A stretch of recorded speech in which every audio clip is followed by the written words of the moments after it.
I met an army guy who came back from Iraq, a sergeant, who said that one of the things he would tell his men before they went out from the barracks each day, he would say, have fun storming the castle. Yeah. And that was their thing, to get them all into it, you know? A woman came up to me once in a restaurant. She must have been 26, 27 years old. And she says to me, "The Princess Bride saved my life." The Princess Bride is one of the most far-reaching fantasy films of all time. It's one of the few that even viewers who aren't fans of the genre can say they've seen. It's also one of the most quotable films of all time. Many lines have been immortalized forever in fans' hearts and profitable merchandise. Not all these classic lines were in the script. They're the product of expert actors who knew what to say. Their off-the-cuff one-liners have now been immortalized. Keep watching to learn some of the Princess Bride's most famous lines that were totally improvised. Casting. Cary Ewles was in Berlin shooting 1987's Maschenka. This was soon after the Chernobyl disaster, and they were nervous to go there and find him to audition for the part of Wesley. As the producer said, he rushed into it without thinking, on a powerful whim. He said, quote, "I'm looking at maps and they have gray areas where the nuclear fallout is and I don't like it. Rob was like, don't go if you don't want to, but I did. I just remember running fast into the hotel, like that's going to do anything, and literally leaving a $1,000 jacket behind. I didn't have that much money and I certainly didn't have other jackets like that, but I couldn't wear it anymore. I just left it. The trip turned out to be worth it. Cary aced his audition, but in a surprising way. He broke into a Fat Albert impression. It impressed Rob and showed him he was a naturally funny guy. He also read a formal monologue from the script, and within a few words, they knew he could handle the film's mix of humor and drama. The final cast was perfect, but it could have been quite different. Other potential directors who were considered included Robert Redford, Norman Jewison,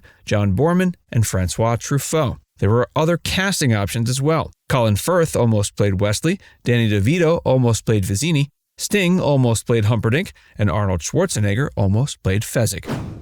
Not everyone believed.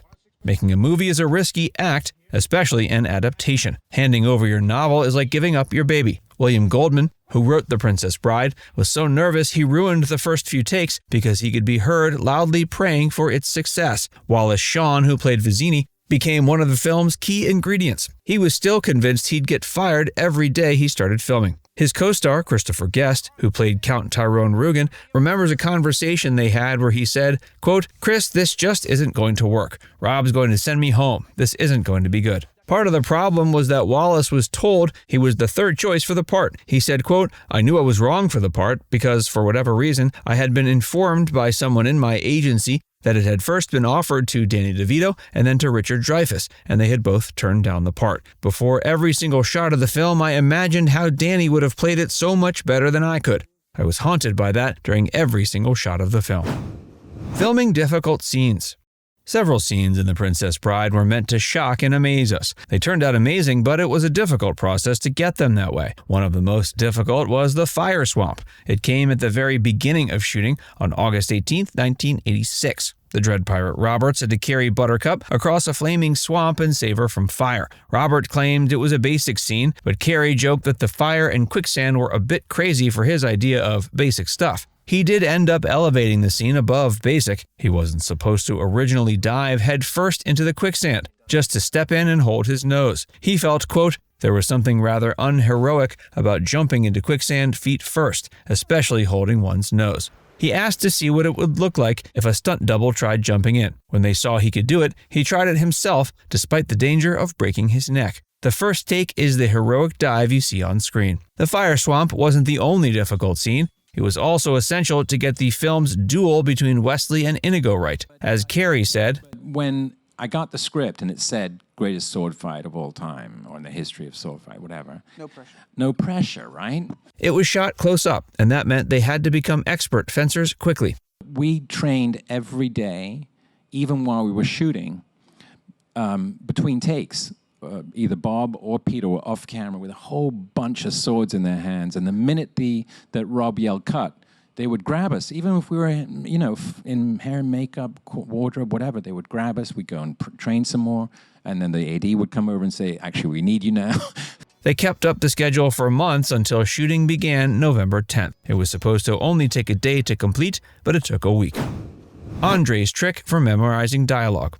Andre the Giant was a larger-than-life presence on set. There's so much that can be said and has been said about his time there, from his literal warmness to his drinking habits to larger-than-life flatulence. But one thing that hasn't been touched on often is how he remembered his lines. He was a native French speaker and had a tough time memorizing the English dialogue. Rob Reiner helped him out by recording all of Fezzik's lines so Andre could listen to them. According to him, quote, I acted it out for him and he studied it over and over and he got it. Andre would walk around in headphones with that tape playing all the time, listening, figuring it out.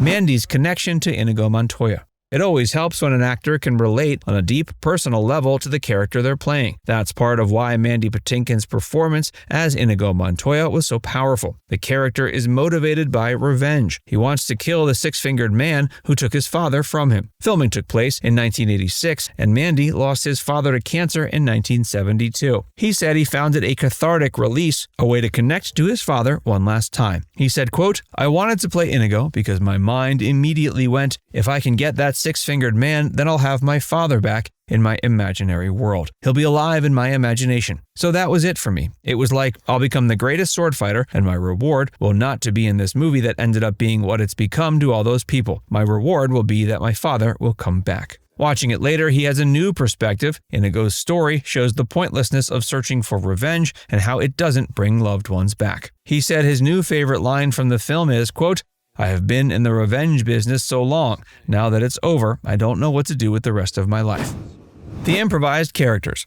Billy Crystal was only on screen for about 5 minutes as Miracle Max. Almost everything he said during that time was improvised. He'd been doing improv as early as he could remember. He was also a major fan of jazz. His uncle founded Commodore Records. His father owned a record store and produced jazz concerts. Billy brought a jazz ethos to his early days of stand-up and SNL. He helped shape the character of Miracle Max from the beginning. He brought in photos of his grandmother and baseball manager Casey Stengel to makeup artist Peter Montagna to help create the right look. He started improvising from the first moment. As actor Cary Ewles says, quote, for 3 days straight and 10 hours a day, Billy improvised 13th century period jokes, never saying the same thing twice or the same line twice. He delivered many of the film's best line. That included saying that Wesley was only mostly dead, how true love is the greatest thing in the world, behind a mutton lettuce tomato sandwich, and telling the main characters to have fun storming the castle. His hilarious performance was almost too perfect. Production almost had to be shut down because everyone was laughing too hard. Cary had the hardest time keeping a straight face because he was supposed to look dead in the scene. He had to be replaced with a dummy multiple times because he couldn't keep it together. Mandy Patinkin even bruised a rib, his only injury on set.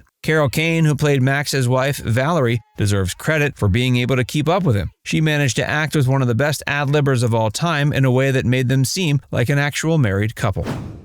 A surprise alternate ending. While improv was allowed on the set, there was an unfilmed alternate ending considered. It showed the main child character looking out the window to find all the characters from the story on top of 4 gray horses. They beckon him to join them on a new adventure. Rob Reiner worried that the ending was confusing and that audiences wouldn't like to see the fantasy and real worlds collide. And that turned out to be the better choice. Now it's time to hear from you. What's your favorite line from The Princess Bride? Let us know your thoughts in the comments section below.